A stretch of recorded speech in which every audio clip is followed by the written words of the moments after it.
नमस्कार साथियों, एक बार फिर से आप सभी का हमारे YouTube चैनल पर दिल से हार्दिक अभिनंदन है।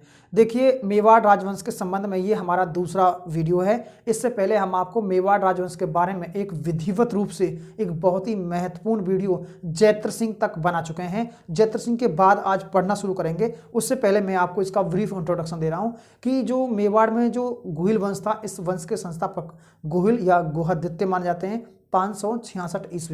566 ईस्वी जो गुहिल था, ये इनका मूल पुरुष आदि पुरुष माना जाता है और इन्होंने भीलों के सहयोग से यहाँ पर सत्ता स्थापित की थी। और जो गुहिल थे, इनके पिताजी का नाम शिलादित्य था, जो बल्लवी के राजा थे, और इनकी माता का नाम पुष्पवती था, जो कहाँ की रहने वाली थी। जो पुष्पवती थी वो माउंट आबू के राजा की पुत्री थी या राजकुमारी थी, उसका ये पुत्र था। आप लोगों को इसके बाद में क्या है कि जो गुहिल के बाद में एक और शासक आता है, उसका नाम है महेंद्र। काफ़ी महत्वपूर्ण शासक माना जाता है। और महेंद्र ने क्या भीलों से कर लेना शुरू कर दिया था। जैसे ही भीलों से कर लेना शुरू किया था, तो उनके पिताजी ने जो सत्ता स्थापित की थी वो भीलों के सहयोग से की थी कि हम आपसे कभी कर नहीं लेंगे। तो जो महेंद्र द्वितीय था, इनकी हत्या कर देते हैं भील। और इनकी हत्या के बाद में इनका बेटा है जो कालभोज होता है, जो छुप छुप कर रहता है, जो हारित ऋषि के वहाँ पहुँच जाता है। तो हारित ऋषि के सहयोग से कुछ समय बाद में बप्पा रावल नाम का एक व्यक्ति सत्ता पर आता है। तो बप्पा रावल है, इन्होंने अपनी राजधानी नागदा बनाई थी। क्या बनाई थी? नागदा, उदयपुर बनाई थी। और नागदा में ही इन्होंने सास बहू का मंदिर, और नागदा के पास कैलाशपुरी में क्या बनवाया था? एक लिंग महादेव का मंदिर, जो एक लिंग नाथ का जो मंदिर है वो बनवाया था, जो इनके इष्ट देव कहलाते हैं। और आहड़ नागदा को इसने अपनी राजधानी बनाया था। ये आपको मैंने कल परसों समझा दिया था मैं एक वीडियो में। और इसके बाद में अगर हम बात करते हैं तो सास बहू का मंदिर बनवाया था अल्लठ। अल्लठ का नाम आता है, तो अल्लठ था। अल्लठ ने यहाँ पर नौकरशाही का गठन किया था। जो अल्लठ का नाम सुना होगा आप लोगों ने, अल्लठ ने नौकरशाही का गठन किया था। एक बहुत महत्वपूर्ण काम था इनके समय में। जो आहड़ राजधानी बनाई गई थी, क्या बनाई गई थी? आहड़ राजधानी बनाई गई थी इनके द्वारा। और आहड़ जो राजधानी बनाई गई थी, आहड़ राजधानी थी, जो आहड़ राजधानी थी, उसके बाद में इन्होंने क्या है कि जगत में अंबिका देवी का मंदिर बनवाया था। और हूण राजकुमारी हरिया देवी के साथ इनका विवाह हुआ था, जो राजस्थान का पहला अंतर्राष्ट्रीय विवाह था। वो मैंने आपको समझा दिया था इससे पहले। इसके बीच में अगला शासक था, और वो शासक था रण सिंह। क्या नाम था? रण सिंह था। और रण सिंह के संबंध में अगर हम बात देखेंगे तो रण सिंह के दो पुत्र थे। कितने पुत्र थे रण सिंह के? एक क्षेम सिंह था और एक राहब सिंह था। राहब चला गया था सिसोदिया गांव में। कौन से गांव में? सिसोदिया गांव में। देखिए, सिसोदिया गांव में चला गया था। सिसोदिया गांव की स्थापना की थी, यहीं पर इसने अपना राजवंश स्थापित कर लिया था। लेकिन मेवाड़ से इसका कोई लेना देना इस समय नहीं था। तो क्षेम सिंह था, इसके दो पुत्र थे, सामंत सिंह और कुमार सिंह। जो क्षेम सिंह का पुत्र सामंत सिंह था, ये 1192 में जो तराइन का दूसरा युद्ध हुआ था उसमें शहीद हो गया था। शहीद हो जाने के बाद मालवा के परमार शासकों ने इस पर क्या कर लिया था? कब्जा कर लिया था। तो इसके बाद में आपने नाम सुना होगा जैत्र सिंह का। क्या नाम है? जो सामंत सिंह के बाद या कुमार सिंह के बाद में जो शासक बैठता है उसका नाम जैत्र सिंह होता है। यहाँ तक हमने कल आप लोगों को पूरी तरह से समझा दिया था। तो आज हम जैत्र सिंह से पढ़ना प्रारंभ करेंगे। कहाँ से प्रारंभ करेंगे? जैत्र सिंह से पढ़ना प्रारंभ करेंगे। ये आपको थोड़ा देखना है।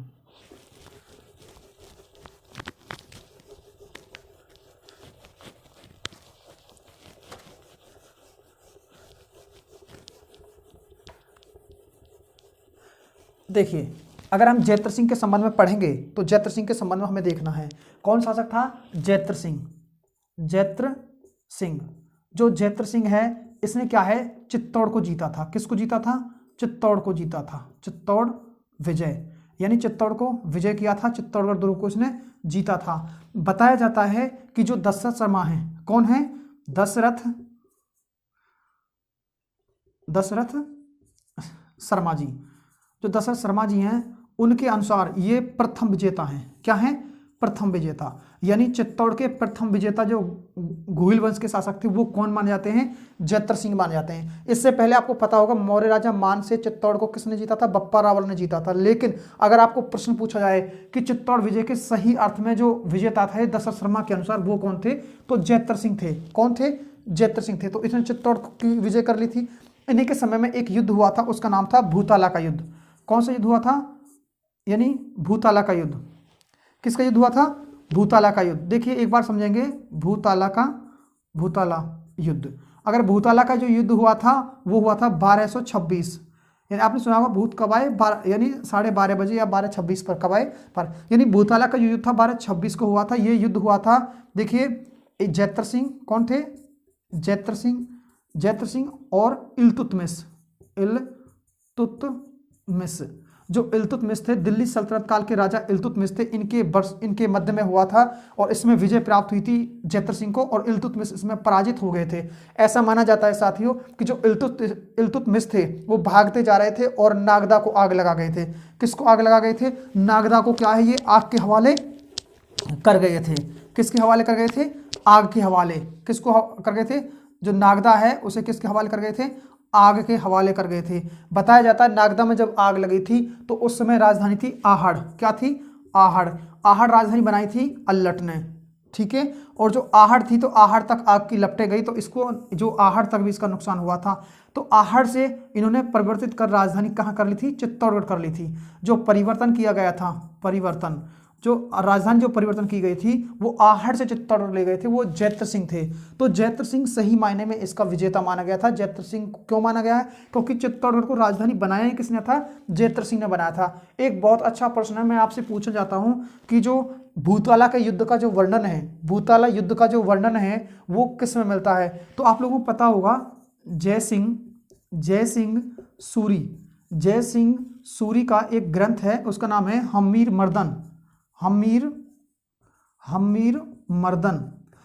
मर्दन में इसका उल्लेख मिलता है। यानी जय सिंह सूरी का एक ग्रंथ है हम्मीर मर्दन में इस भूताला के युद्ध का पूर्ण वर्णन मिलता है। क्या मिलता है? पूर्ण वर्णन मिलता है। क्या मिलता है? पूर्ण वर्णन मिलता है। तो ये भी आपको देखना होगा, इसमें भी कई बार प्रश्न पूछा गया है कि भूताला के युद्ध का वर्णन किससे मिलता है? कि जय सिंह सूरी द्वारा रचित हम्मीर मर्दन में इसका उल्लेख मिलता है। एक और क्वेश्चन मैं आपको बता दूं कि जो ये समय चल रहा था कि जो गुहिल वंश का जो मध्यकाल चल रहा था, अब पेपर में पूछा जाता है कि मेवाड़ यानी मध्यकालीन मेवाड़ का स्वर्ण काल माना गया, इनका काल यानी मध्यकालीन क्या माना गया था? मध्यकालीन मेवाड़ का स्वर्ण काल क्या माना गया था? स्वर्ण काल माना गया था। काफी अच्छा प्रश्न हो सकता है। स्वर्ण काल यानी मध्यकालीन मेवाड़ का जो इतिहास था उसका जो स्वर्ण काल माना गया था वो किसका काल माना गया था? तो वो जैत्र सिंह का काल माना गया था। तो आप लोगों को सुना होगा जैत्र चित्र इत्र, यानी जैत्र सिंह ने चित्तौड़गढ़ जीता था, इल्तुतमिश ने आक्रमण किया था, जिससे भूताला का युद्ध बोला गया था, और इस भूताला के युद्ध में इसकी बहुत अच्छी इसकी विजय हुई थी। तो आप लोग कमेंट कर मुझे बताना। देखिए बालक और मदन क्या है? बालक और मदन। ये थोड़ा आपको देखकर मुझे बताना है कि जो बालक और मदन थे ये कौन थे, ये क्या थे?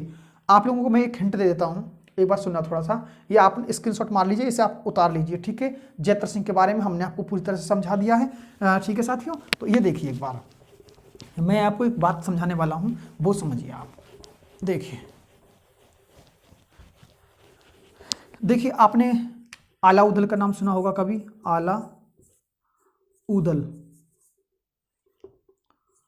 आलाउदल का नाम सुना होगा आपने, एक।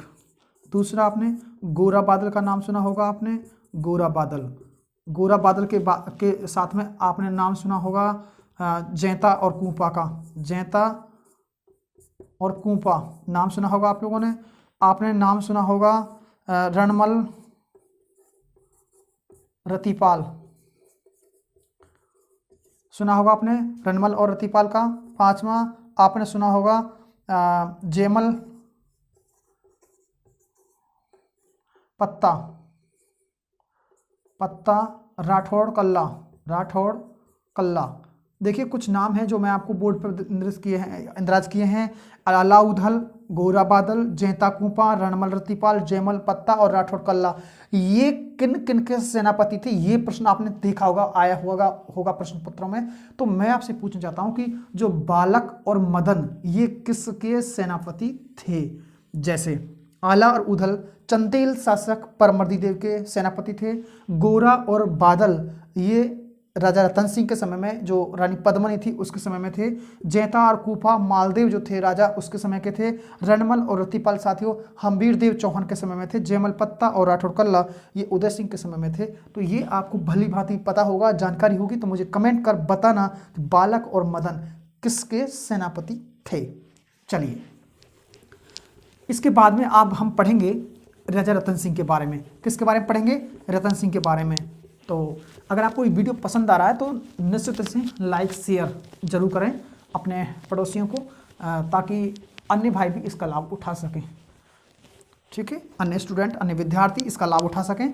आप अधिक से अधिक इसे शेयर करें। अब बात करेंगे हम अगले शासक के बारे में, और शासक का नाम होगा रावल रतन सिंह। क्या नाम है? रावल रतन सिंह। ये जो गोहिल शासक वंश था, इसमें ये अंतिम शासक है। इसके बाद सिसोदिया राजवंश है, उसका एक ही हम पूरा वीडियो आपको पेश करेंगे सिसोदिया राजवंश का। तो आप लोग देखना क्या है। रावल रतन सिंह कौन है? रावल रतन सिंह। ये रावल रतन सिंह है, ये क्या है? चित्तौड़ के राजा बने थे। कौन, कब क्या बने थे? चित्तौड़ के राजा बने थे। इनके समय में एक शिकारी था। कौन था? शिकारी।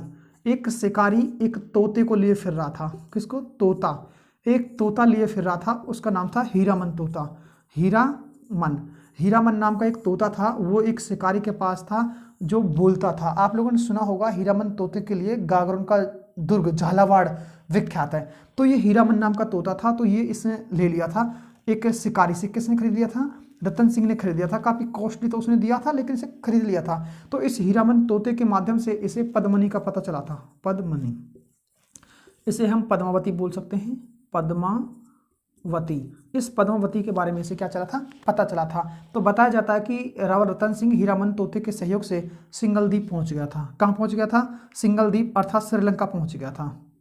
श्रीलंका पहुंच गया था। वहां के राजा गंधर्व सेन थे। कौन थे?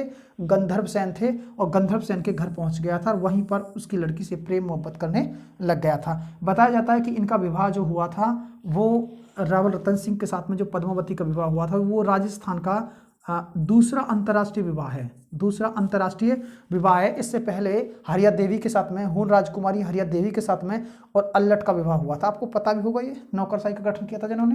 बिल्कुल। तो ये देखिए, ये आपको समझ में आया होगा। तो आने के बाद में बताया जाता है कि रावल रतन सिंह के दरबार में एक राघव चेतन नाम का व्यक्ति रहता था। राघव चेतन। एक ये इनके समय में ज्योतिषी था। कौन था? ज्योतिषी। राघव चेतन नाम का एक ज्योतिषी था जो रतन सिंह के दरबार में रहता था। रतन सिंह के बीच और इनके बीच थोड़ी अनबन हो गई थी, आपस में बिगाड़ हो गया था। तो इसको देश निकाला दे दिया गया था, राज्य से निकाला दे दिया था। तो राघव चेतन ये कहाँ पहुंच जाता है? यानी दिल्ली के तत्कालीन राजा अलाउद्दीन खिलजी के पास चला जाता है। अलाउद्दीन खिलजी के पास उनके दरबार में चला जाता है और उनको इस सब की कहानी बताता है कि उनके पास हीरामन तोता है, उनके पास एक सुंदर सी नारी है। तो बताया जाता है कि अलाउद्दीन खिलजी अपने आप में एक बहुत महत्वाकांक्षी व्यक्ति था और वो महत्वाकांक्षी व्यक्ति इनके बहकावे में आकर के या इनके कहने पर, साथियों, बताया जाता है कि इसने ऐसे टॉर्चर किया, इसको बताया, समझाया कि आप वहाँ पर आक्रमण करिए। तो इसने इसके कहने पर आक्रमण किया। तो आपको पता होगा बेडच और गंभीरी जो नदी है, उस नदी के तट पर एक दुर्ग है जिसका नाम है चित्तौड़ दुर्ग। क्या दुर्ग है? चित्तौड़ दुर्ग। इस चित्तौड़ दुर्ग को ये 6 महीने तक घेर के रखता, लेकिन जीतने में सक्षम नहीं हो पाया था अलाउद्दीन खिलजी। तो इन्होंने राजा रतन सिंह से संधि करने का प्रयास किया कि आप हमें अपनी औरत का, अपनी पत्नी का, अपनी रानी का मुंह दिखा दीजिए, हम निकल जाएंगे। साथियों, बताया जाता है कि एक किंवदंती है कि इन जो रानी थी पद्मावती, उनको उतारा गया था महलों से और स्विमिंग पूल में के पास में एक मिरर रख दिया था, एक शीशा यानी कांच रख दिया था, दर्पण रख दिया गया था जिसमें इसकी परछाई दिखाई गई। परछाई देख साथियों ऐसा बताया जाता है कि अलाउद्दीन खिलजी मूर्छित हो गए थे। बताया जाता है कि उसे देखकर फिर उसके दिल में क्या आ गया था, एक खलबलाहट हुई कि इससे तो हम जीतने का प्रयास करेंगे। साथियों, रतन सिंह के बीच और इसके बीच में युद्ध हो जाता है और उस युद्ध में आखिरकार जो युद्ध होता है और उस युद्ध में रतन सिंह की हार होती है। क्या होती है? हार होती है। इसमें गोरा बादल शहीद हो जाते हैं केसरिया करते करते। आपने सुना होगा साका क्या होता है? साके के 2 रूप होते हैं, एक होता है केसरिया और एक होता है, देखिए, केसरिया होता है और एक होता है जौहर। क्या होता है? जौहर। देखिए केसरिया बोलते हैं अगर कोई राजा लड़ते लड़ते शहीद होता है उसे केसरिया बोलते हैं। अगर उनकी रानियां उनके ऊपर सती हो जाती हैं तो उस प्रथा को जौहर बोला जाता है। तो इसमें केसरिया और जौहर दोनों हुए थे, तो इसमें साका हुआ था। तो ये चित्तौड़गढ़ का पहला साका है, जबकि राजस्थान का दूसरा साका माना गया है। तो यहाँ पर गोरा बादल मारा गया और रानी पद्मिनी मारी गई थी। आप लोग देख रहे हैं साथियों कि इस युद्ध विजय के बाद में क्या नाम है इसका, अलाउद्दीन खिलजी ने इस दुर्ग को अपने बेटे को सौंप दिया था। बेटे का नाम था खिज्र खां। खिज्र खां को सौंप कर इसका नाम खिजराबाद रख दिया था। क्या रख दिया था?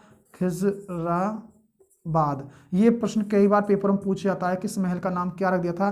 खिजराबाद रख दिया था। बताया जाता है कि 1308 में अलाउद्दीन खिलजी किसे जीत लेता है? सिवाना को जीत लेता है, बाड़मेर को जीत लेता है। तो सिवाना का एक राजा है मालदेव, जिसे मूछला मालदेव बोलते हैं, मालदेव। सिवाना का जो एक मालदेव है, मालदेव सोनगरा। कौन है? मालदेव सोनगरा, यानी मालदेव सोनगरा को इस महल को सौंप देते हैं, क्योंकि मालदेव सोनगरा जो मूछला मालदेव था ये इनकी अधीनता स्वीकार कर लेता है, यानी अलाउद्दीन खिलजी की अधीनता स्वीकार कर लेता है। तो चित्तौड़गढ़ महल को ये इसे सौंप देता है और खिज्र का रिटर्न अपने वहाँ लौट जाता है।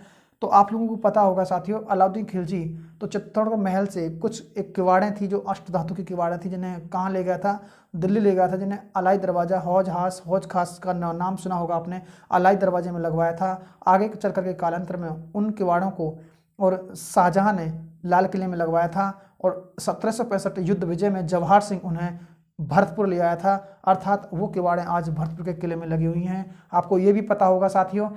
तो इसके बाद में जो रावल रतन सिंह था, रावल रतन सिंह के संबंध में एक प्रश्न पूछा जाता है कि जो ये युद्ध हुआ था, इस युद्ध का वर्णन किस में मिलता है? तो एक आपने सुना होगा ख्वाजा इन उल फतू, एक ग्रंथ है ख्वाजा इन उल फतू, यानी ये उसके दरबारी कवि थे। आपने नाम सुना होगा अलाउद्दीन खिलजी के दरबारी कवि अमीर खुसरो की पुस्तक है ख्वाजा इन फतू। इसमें क्या है? इसकी युद्ध विजय का वर्णन मिलता है। तो जो चित्तौड़ विजय का उल्लेख मिलता है, चित्तौड़ विजय का उल्लेख मिलता है। इस चित्तौड़ विजय के उल्लेख के बारे में कई बार प्रश्न पूछा जा चुका है। एक बार और बहुत अच्छा प्रश्न है कि 1540 को एक ग्रंथ लिखा गया था जिसका नाम है पद्मावत। क्या नाम था? पद्मावत। ये ग्रंथ जो लिखा गया था पद्मावत, ये लिखा गया था एम जायसी, मलिक मोहम्मद जायसी द्वारा एक ग्रंथ लिखा गया था जिसका नाम है पद्मावत। ये शेर शाह सूरी के शासनकाल में लिखा गया ग्रंथ था। इस ग्रंथ में भी चित्तौड़ विजय का उल्लेख मिलता है। तो साथियों कैसा लगा आपको हमारा ये वीडियो? अगर हमारा वीडियो पसंद आया तो इसे लाइक से कमेंट करना नहीं भूलें। तो इसके बाद हम आपको सिसोदिया राजवंश पूरा पेश करेंगे। इसके बाद में जो और राजवंश हैं, चाहे हम उसमें राणा लाखा की बात करेंगे, चाहे खेता की बात करेंगे, चाहे हम उदय सिंह की बात करेंगे, तमाम राणा कुंभा के बारे में बात करेंगे, संग्राम सिंह के बारे में बात करेंगे, महाराणा प्रताप के बारे में बात करेंगे, तो वो हम आपको सिसोदिया राजवंश के बारे में बात करेंगे। तो साथियों नमस्कार, धन्यवाद, थैंक यू।